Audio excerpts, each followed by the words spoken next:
What's up, Ride Warriors, and welcome to another episode of Ride Warrior Wrestling. I am, of course, the face that runs the place, joined. We haven't seen this guy in a while, making his big comeback, making a big return to the RWW arena.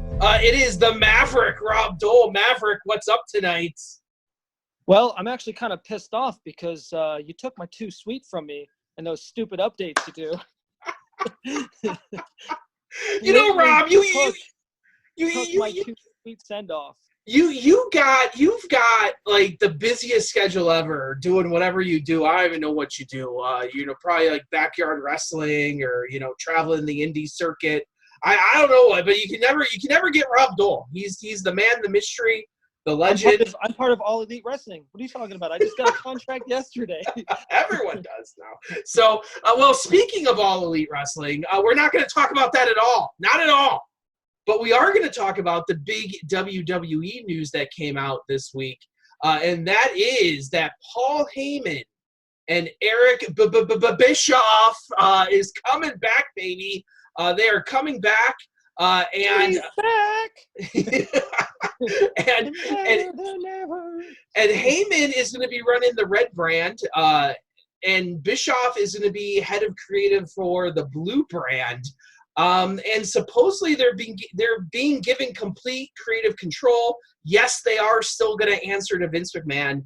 But Rob, I got news for you. This is a big deal that Paul Heyman's writing on SmackDown in those early 2000s periods is still some of the best wrestling we've seen on television. Bischoff, a lot of people criticize Bischoff for what he did, but he ran WCW Nitro to the #1 spot for 83 weeks in a row, so you got to give him credit for something. Didn't he also do TNA, and he was actually pretty successful with the writing at TNA, and then they fired him because he was on TV and he was bad at that, which is funny. It's funny that he's actually going to be on TV here because he was actually they got fired for being on TV at TNA, but he was creative. I think he was head of creative at TNA. He was. And people debate that. People debate whether or not TNA, whether or not they liked his run. Some people said he brought back too many of the old guys. You had the Hogans and the Booker T's and all the old I failed to even remember all the names that were there. Steiner. So some people say that he made it feel big, but he didn't actually, because we know TNA didn't actually go anywhere. WCW ended up closing, but there's a lot of backstory there with Bischoff. And the one thing with Bischoff is that he knows how to deal with TV networks. He dealt with TNT for so long. He's dealt with his own, Bischoff Hervey Entertainment Group. He's done, shows. So, to me, I think he's the perfect go-between between the WWE and Fox. The shocking part is when this news broke, yesterday morning, everyone was like, oh, they're just doing creative. They're not going to be on television. And then all of a sudden today, we get the news that they're going to be on TV too. Right. There's more news that came out today. Dave Meltzer, Mr. Reliable, he's saying that the Fox executives don't want Bischoff running SmackDown, which is kind of funny. Which is kind of funny because this whole move with Bischoff and Heyman is for Fox, like it's for the Fox. Yeah, and it seems like they want Heyman instead of Bischoff. I don't know if, but see, so here's my thing. So it's hard, and this is the problem with the internet wrestling community. This is the problem with the internet dirt sheets. It's hard to wade through all the crap and to figure out what's actually going on, because we are going to hear conflicting stories from now until October as to who wants what and why things happen the way that they did. To me, it sounds like Fox, the initial report was that Fox wants to create a more sports-like atmosphere, that they want the celebrities there. They want the sports-like atmosphere. They wanted to try and portray it like a big night boxing feel. We're still getting those reports today. That's not what Heyman's good at, though. No. Heyman does the small crowd better. Heyman ran ECW perfectly. As well as a person could run a company like ECW, Heyman ran it that way. Heyman also ran it a little bit edgy. Well, not a little bit, a lot edgier than everything else going on. And I don't know if that fits what Fox. Yeah, Heyman might be the guy that's more intriguing to run a show that, like I said, he ran SmackDown for so long and it was so good. But Heyman's a little bit edgier, and I don't know if that's what Fox wants. Does Fox want edgy? Does Fox want traditional sport? Does Fox want big celebrities? It seems like every single day we're getting a new report out of. There was reports saying that Fox wanted. They did have a Fox wanted to be a little edgier. They wanted to take the PG rating off of there. And like I said, we get different reports every day, and it's hard to keep up. And I don't know. I feel like Bischoff. If you want big celebrities, Bischoff got the big celebrities. That was what Bischoff was good at. He, as much as you might not like Jay Leno, he did the whole angle with Karl Malone and Jay Leno. He did the whole angle with Dennis Rodman when Dennis Rodman was on top of the world, not hanging out in North Korea. Yes, Bischoff brought all the Bischoff brought all the celebrities in there too. I mean, he had what's his name, Arquette, David Arquette. David Arquette had the title for. Oh God, that's. Don't forget the Master P, No Limit Soldiers, the Insane Clown Posse. We're running shows. The Kiss was running shows. They had the Kiss Demon. I mean, for Fox wanting what they want, I mean, it's Bischoff that would run. And plus, he, like you said, he knows all networks and stuff like that. So he'll do whatever the network wants him to do. And I feel like Bischoff might be able to get a little bit edgy, that they're all working together, that, yeah, they're trying to create these distinct entities. I know a lot of people are sitting there talking about how they want to see the end of the Wildcard rule, which I don't mind. To be honest with you, everyone, when they announced the Wildcard rule, were like, oh, yeah, this is going to be good. Some people are like, nah, this is going to be stupid.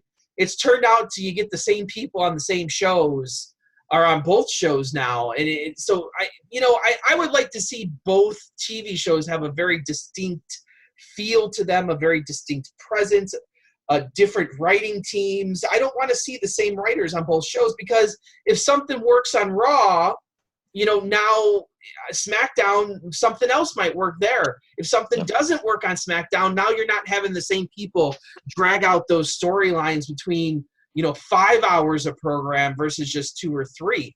I think that's a big advantage. Well, and the thing is, like what you just mentioned, storylines. I mean, I feel like, and you're on of course you're on the side where you think WWE is doing fantastic still. I mean, I'm not going to say it's fantastic. I'm saying that it's not that bad. The sky isn't falling. Like Stomping Ground. Stomping Ground wasn't a bad show. It wasn't. The stories are kind of off. Like the way they're running them week by week is off, and there's no. Really, can you put a video package together with any of the storylines going on right now? Well, you have to pick and choose. So one there's oversaturation of your programming. So you got the same writers writing 5 hours of television each week. Now, granted, like my buddy said on Twitter, wrestling should take up a good portion of that. So it's not like you're actually writing 5 hours of dialogue. Should you be writing, even half an hour of dialogue? Probably not. You should be giving the wrestlers a basic outline. Even if you are delivering some of the guys full-on scripts, that's what, Dean Ambrose was so upset about, that he didn't like being handed a script and having to deliver it. Whatever, dude. There has to be some sort of story. There's always been story in the WWE. Always, always, always. We can see great matches anywhere in the world. You can turn on New Japan and find great matches. You can watch AEW for great matches now. But always what has set apart WWE has been the ability to create stars, to have people that you want to see and then put those people into interesting scenarios that made you want to see them win or lose. So ultimately you have to come back to the wrestling. Ultimately, you have to want to see one person win and want to see another person lose. That's going to give you your biggest payoff. And that's where I think a lot of wrestling fans are just like, oh, I just want to see good matches. No. Sports in general is always better when you want to see one win and you want to see when you have a vested interest in somebody winning and somebody losing. Who's the main superstar right now? Like who's the big superstar right now? Who's the big draw? On Raw, it's Seth Rollins, it's Becky Lynch. Those are your two big draws. As much as people don't want to admit that, but how do you compare Seth Rollins to Okada? He's tons better than Okada. No, I don't want to compare. I really don't like comparing to like past wrestlers, but like, how is he compared to Stone Cold Steve Austin? Well, you can't so like the problem is so everyone's like, oh, let's go back to the Attitude Era, and that's all well. That's all well and fine. Stone Cold and The Rock were two special performers that are not going to just come around every day. If you remember the Attitude Era, a lot of it was a bunch of garbage too. No, a lot of, but that's what you were saying though. It's like, but what you're saying is there was always a solidified superstar. Yeah, and they don't have that right now. They don't have that right now. Seth Rollins is pretty over. I'm not going to sit here and pretend that Seth Rollins isn't over. Seth Rollins can also put on a fine match. I'm not going to pretend like he can't either. People have been begging. When Seth Rollins came up, people were begging for Seth Rollins to be in the main event. Now he is. People don't want him in the main event anymore. And that's that fickle nature that I'm not all about. Yeah, people were loving Becky Lynch. People cried on Twitter. I can find the tweets for you. Cried for Becky Lynch to get a shot. Now she's the biggest female superstar, and people don't like her anymore. Speaking of the whole Becky Lynch and Seth Rollins thing, they all of a sudden just decide to put them together. I know they're together in real life, but they're kind of forcing this whole storyline now. How did that come? How did that even fall out? Rob Dole, it's July. They always do tag team stuff in July. So if you go back all the way back to the Attitude Era, the formula was always for the month of July. The month of July's pay-per-view was always a tag team match. Usually what it was your two top guys that were going to be on one side against two top guys on the other side. And your two faces would probably face off at SummerSlam in the main event the next month. They've always done tag team main events for as long as I can remember. Maybe not in the last few years, but in the Attitude Era, that was their formula. July was always the tag team month. That was always. But don't they have two tag teams now that they're like? No, it was with Undertaker and Roman Reigns versus Shane and McIntyre. You could, but what you're not understanding me. It was always they used to give like the tag team titles to like The Rock and Stone Cold Steve Austin or something. Oh, yeah, and then eventually they'd lose those belts and eventually go to fight each other at SummerSlam. Well, but that's not what we're talking about here with Seth and Becky, though. But you're talking about the two people that are going to be in the two main events at SummerSlam. Seth Rollins is going to be in the main event. Becky Lynch is going to be in the main event. Now, we don't know who it's going to be against. I'm going to guess it's not going to be against Baron Corbin or Lacey Evans. I'm thinking you're going to find two other people, and that's going to be revealed to us at this next pay-per-view, which is what Extreme Rules now. It used to be called Fully Loaded back in the day. The July pay-per-view used to be Fully Loaded.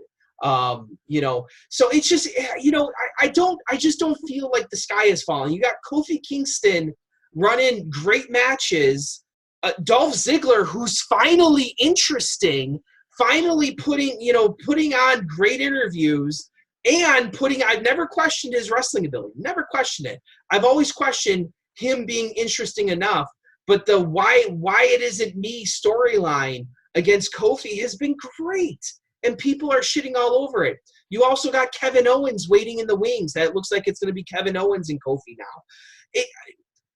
Well, what are people saying that the sky is falling for? I don't think it's that. I think that WWE needs a direction. And right now, it's all over the place. And what they have now, what they've gotten is they've got the direction. So you have the top guys in place. You've got Kofi, you got Kevin Owens, you got Seth Rollins, you got Becky Lynch, you got Charlotte Flair. And then you have a whole cast of other characters that are just sitting around waiting to move up. Guys like Shinsuke, guys like guys like Samoa Joe. Samoa Joe looks like he's going to fight Kofi Kingston again. Shinsuke is going to be in the mid card. I mean, you got the whole mid card. Him and Finn are going to have their own feud, and that's going to be epic. It's going to be great. Well, if it's done right, it's going to be great. I mean, Shinsuke versus AJ. That was but that's on those two too. So the problem so much isn't the writing, that they've given us matches that we've wanted to see, but the Shinsuke AJ stuff just fell flat. It fell flat. There was nothing going on there at all. And I thought the writers tried with the Shinsuke stuff, with the no speak English and the heel tactics. I thought that was gold last year. And it just fell flat. It fell flat with the crowd. You can't help that sometimes. Kind of like the payoff with Kevin Owens and Jericho. Fell flat completely at WrestleMania. Well, what about the wrestlers? Do they have faith in these writers? That's the other thing. Do they have faith in the writers and what they're writing and their scripts and stuff? Because you have people like Dean Ambrose. I know you're not. I mean, I know we're not really big on. Who's a bum? Who's a bum? He's always been a bum. Like, I think with Bischoff, with Heyman, hopefully we get a better direction, and it seems like everybody's on board. Like, even the locker room sounds like the locker room sounds like they're on board with everything. Seth Rollins was just like, Bischoff's back, so.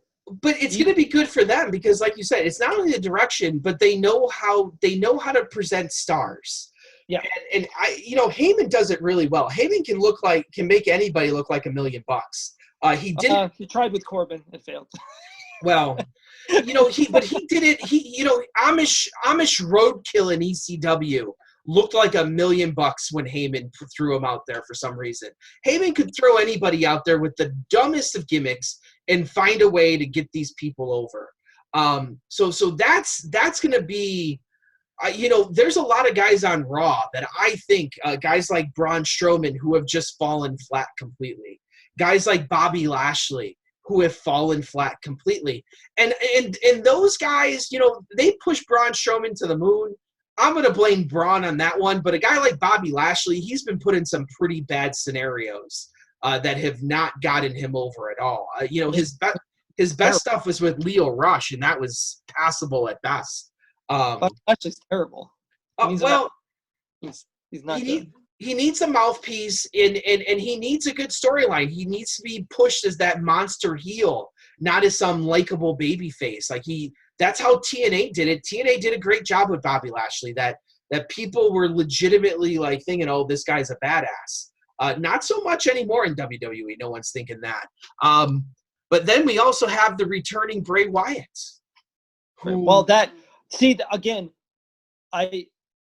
That's the best thing going on in wrestling. The 24/7 title and Bray Wyatt are the best thing that are going on in wrestling. So hopefully Bischoff, where's Bray going? We don't even know. We don't know yet. His puppet's been popping up in SmackDown Raw, so we don't even know where he's going. But the 24/7 title, that's a both show thing too, right? So far it has been, because it's 24/7, so it has. But again, now I'm kind of like what everybody else is at. It's like you've got this whole, they're gonna try to put everybody together kind of thing with the shows, and now you're gonna have two different, like head guys. How's that gonna work? It's gonna be again. Well, we're not. It's not confirmed that the wild card rule is going away. So we're not sure. Actually, if you read the dirt sheets, Fox said that they like the wild card rule because they want some of the big guys on their show. USA wants some of the big guys on their show. So I don't think you're going to have the networks want to have a hard brand split. I don't think we're ever going to see that again. I don't think we're going to. brand split, but yeah, that'll never happen. I think you're going to see some float over, but hopefully you see guys being on one show really having, a very distinctive role on that show. And I'm hoping Bray Wyatt goes to Raw because I feel like Heyman can really book the hell out of that gimmick. And to see a Bray Wyatt Seth Rollins feud, like that's going to be epic. Like, come on, like we're talking about the best wrestlers in the world. We're not talking about, two guys you never heard of before, going out on a show and they're trying to make new stars. AEW, let them build their stars. I'm not saying that they're all bums there. There are some good wrestlers on that show, but they need to establish themselves first. They are nowhere near that point of where WWE is at. And I think any wrestling fan that's just going to be like, oh, discount the WWE. No, that's nonsense. You think the only wrestler you probably like on there is what's that dinosaur guy? What's his name? Luchasaurus. Yeah. Luchasaurus. You're like, push him to the moon. La Vibora from Lucha Underground. He was on Lucha Underground. I loved him on Lucha. He was great. So that's why I don't want to talk about AEW yet, because they have to establish themselves. Yeah. We don't know what that's going to look like. Them putting on a couple of shows here and there. We're going to get Fyter Fest here this weekend.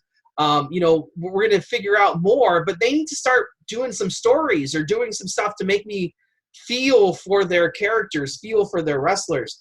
But WWE, Bray Wyatt, Seth Rollins, that already has me excited. If you can get that booked, who knows what's going to happen on the SmackDown side? Kofi against Samoa Joe, maybe Kofi against Kevin Owens. I think those are great matchups there too. Maybe even a triple threat on the SmackDown side.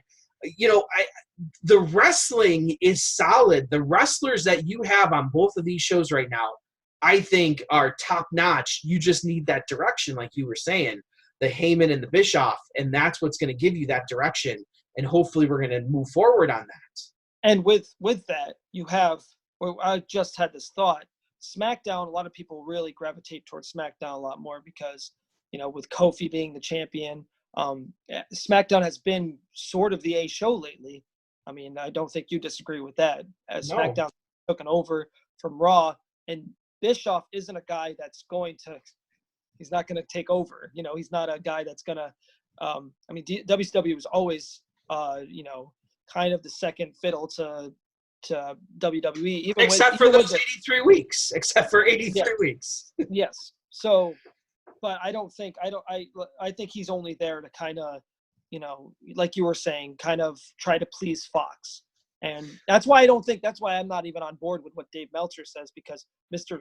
Reliable Source, he doesn't know what he's talking about half the time. Well, as much as the fans, as much as the internet wrestling community says that they like SmackDown better, that SmackDown has been the better show for the last couple of years, that hasn't translated into ratings. So there's a definite disconnect.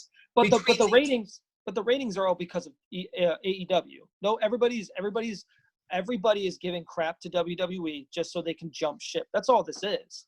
But there's also a disconnect between what the internet likes and what the general viewing population likes too. So they have to find a way to bridge both of those fan groups, because it's two very different fan groups. The internet wants their guys at the top, and sometimes the general viewers want guys like John Cena or Roman Reigns at the top.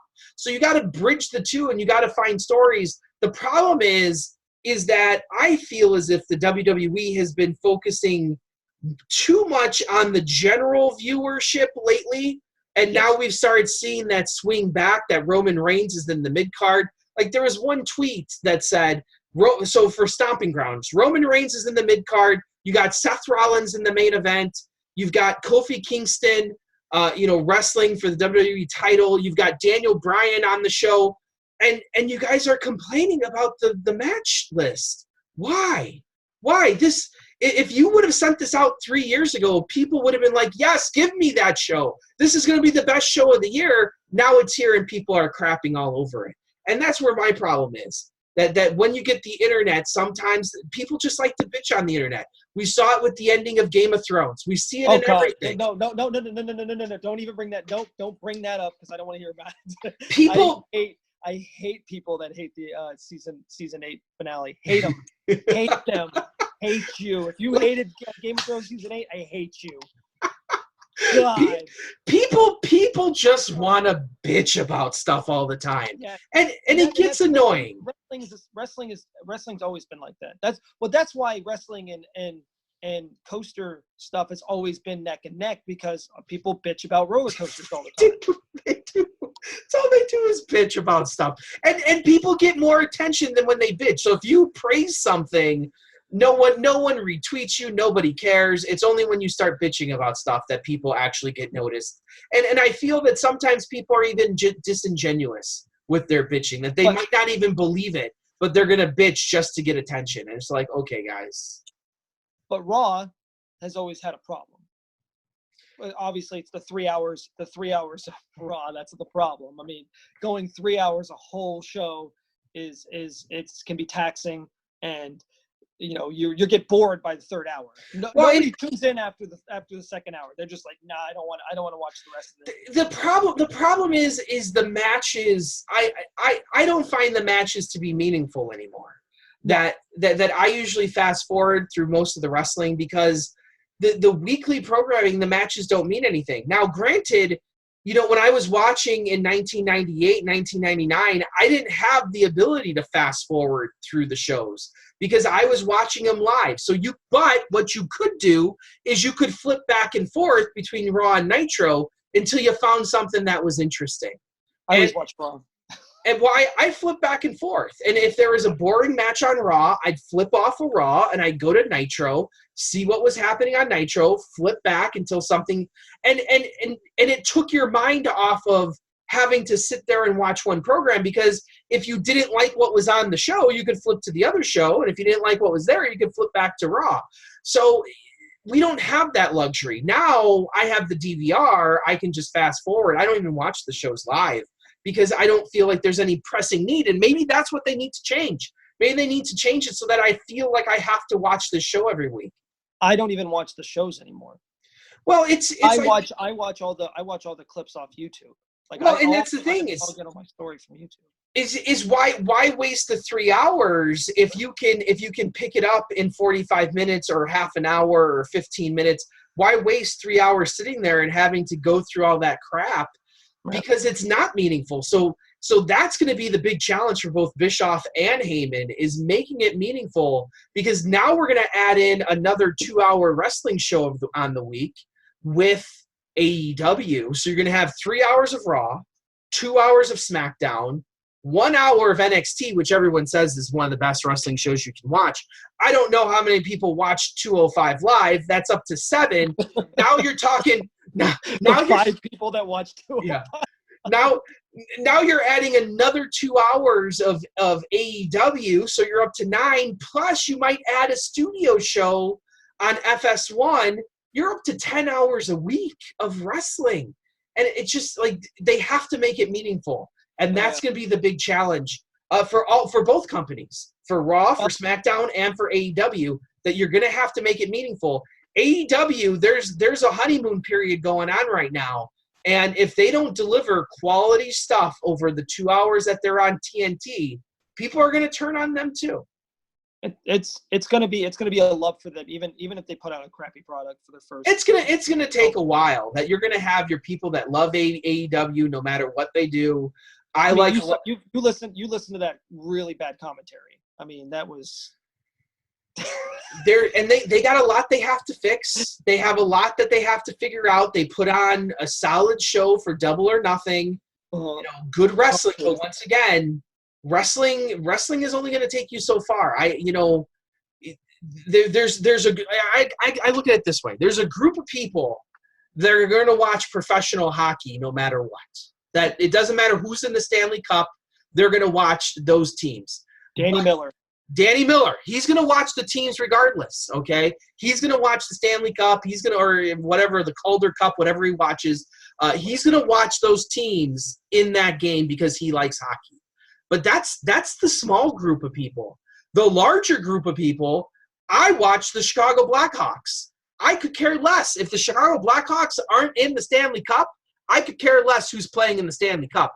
I am not a hockey fan. I am a Chicago Blackhawks fan. And the same thing with wrestling. That wrestling, you have people who will watch any wrestling, no matter who it is, appreciate the matches, and they're going to love what they see. But then you're going to have that outer group of people, the bigger group of people that want to watch wrestling to see who their favorites are, and they want to see their favorites win, and they want to see their guys, the guys they don't like, lose. And that's what it's going to be. And Bischoff and Heyman are going to have to find ways to have a clear direction, number one, and then number two, connect the characters with the audience. Like I said to you on text message the other night, Finn Balor could be putting on 5-star matches every single night, and he's not going to draw a dime. Finn Balor needs to be in the demon paint, creating stories. No, I'll do you one better. Turn that guy heel.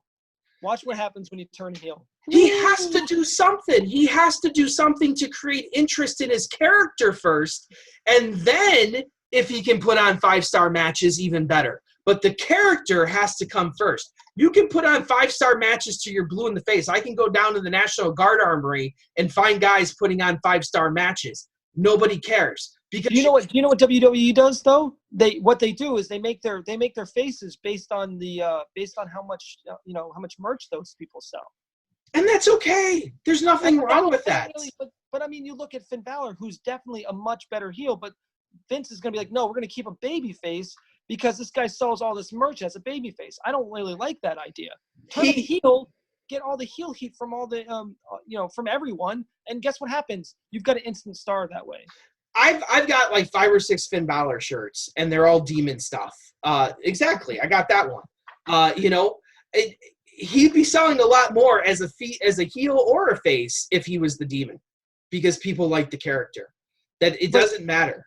But he's only cool. He's honestly, the demon's only cool is if he like changes up his entrance, changes up his face paint. Yeah, that's what's cool about Ultimate Warrior. Did it for years.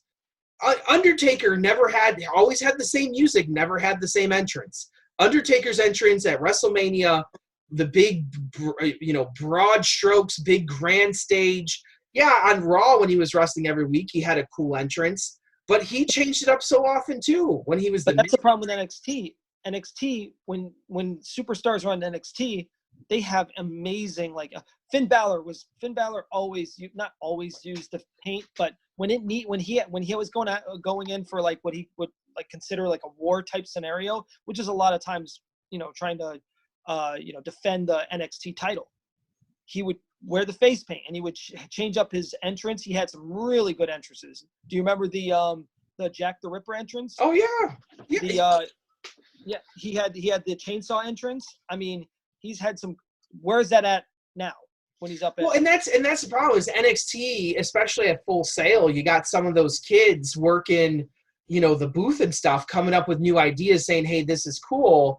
But you still got Kevin Dunn running the booth at Raw and SmackDown, and he does the same thing over and over and over, and he doesn't like to deviate. And I think you need some new blood there. And that's why I'm a little bit excited about Fox also reports are saying that they're going to try out new camera angles and new camera styles to try and make the show look different, because I think you also need to have that too, that you need to have a distinctive look. That the problem right now is Raw and SmackDown, besides it being blue and red, look like the same show, the same stage, the same exact thing. They need to blow everything up. And they've tried to bring the fist back. Bring the fist back. They try to make every arena feel the same, even if you're in Tacoma or Chicago. Stop. Let those flavors come through and say, hey, this is a different place. There's going to be different reactions. Make it feel different. Like I hate that all the pay-per-views look alike too. They've gotten rid of the unique sets. They've gotten rid of everything unique, and I think they need to go back to that too. They feel the same too. Like so from Raw to SmackDown to the pay-per-views, it's all the same, and it's tiring, and people don't want to watch the same stuff. They want something different and new. Wait, did Braun ever put it cash in his Money in the Bank? Yeah, he did. Yeah. No, Brock has the Money in the Bank. Oh, Brock has the Money in the Bank. That's Brock right. has the Money in the Bank. He has Yeah, his Brock. money in the- Brock has not cashed in yet. Yeah. He is not. And people bitch about Brock, and I think Brock, when he's used seldomly, like everything is. I forget about it. I just forgot about the Money in the Bank pay-per-view. Like it happened, and it feels just like. Oh, you're an AEW mark. That's the problem here. So. No, it's not. I watched Double or Nothing. I even told you I wasn't a big fan of it. I even said I'm like there was a few good matches. They need to establish the characters, and they need to establish. Kenny Omega match was bad. Kenny Omega. And he's the best wrestler on that roster. He's not. That's gonna be the issue. Is that I don't think any of those guys, Cody, Kenny, or the Young Bucks, are the best guys that they got. Oh, I think Kenny Omega could go to WWE and run WWE. No, I'm beginning to see. He's exposing himself right now, Rob Dole. Kenny Omega. Not the star that you portrayed him to be, I don't think. Well, put him in matches versus Chris old-ass Jericho, and that's what you get. Well, in New Japan, everyone was like, "Oh my God, it's the greatest match ever!" I don't even think Dean Ambrose is going to help New Japan. I don't even know. God, don't even start me on that. But anyways, don't want to go off topic. Paul Heyman gonna kill it on Raw. He's going to take. They brought him in to put storyline in for video games. I mean, he's been such a influential part of WWE's storylines that they had to bring him in for that. So they're going to do the same thing on Raw. He's going to come in. He's going to kill it. Storylines are going to be amazing. Hopefully, I think that's what's going to happen. And other than the whole Vince McMahon still has the power. Well, it's like going back to the early 2000s. Vince is going to be concerned with the XFL coming up here over the next year. And I think as much as people are like, oh, Vince is still, the final say, I think Bischoff and Heyman are going to have a lot of control. And I think Triple H is still there chiming in.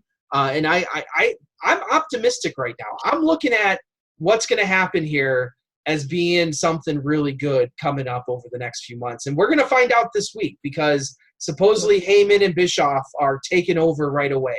So SmackDown's got championship matches. They've already started with they've got the Baron Corbin versus Seth Rollins for the championship on SmackDown and Bayley versus Charlotte for the women's title. So big matches. Starting with that. Big time matches, and maybe they'll flip a title. I don't know. Who knows what'll happen? It might be Charlotte will beat Bayley. They do love Charlotte. They always have. So I guess we'll end it there for this evening. As always, thank you for joining us here on Ride Warrior Wrestling. We'll try and bring Rob. Yeah, we'll try and bring Rob Dole back here a few more times than not. He's like I said, he's working that indie circuit, so it's hard to get him. So, as always, don't forget to watch Fighter Fight tomorrow. Well, actually, Fighter Fest, Mr. AEW. Fighter Fest, whatever the crap that is. I don't. Jeez, man. Watch Raw. Go to an actual good company and watch Raw. You don't want to watch AEW. No. Wait 5 or 10 years, then you can watch AEW on the network. So anyway, on the network, yes. I am, of course, Andrew Barczyk from Chicago, Illinois. And I am Maverick. Actually, no, we're not going to call me that anymore. I'm the Rob Dole. The Rob Dole. The Rob Dole from Cleveland, Ohio. As always, right on, Right Warriors. Too sweet.